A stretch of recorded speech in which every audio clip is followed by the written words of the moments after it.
Magluto tayo ng pork asado rolls.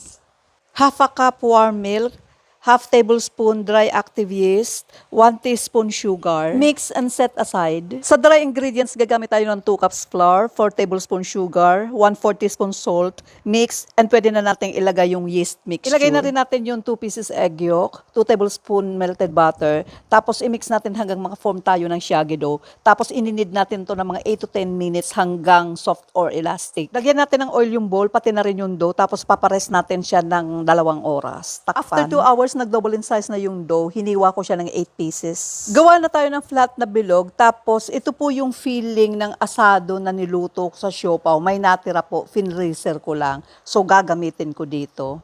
After malagyan ng filling, ipares natin ng 30 minutes, tapos i-bake na natin siya sa 180 degrees Celsius for 20 to 25 minutes. O tapos na, kainan na!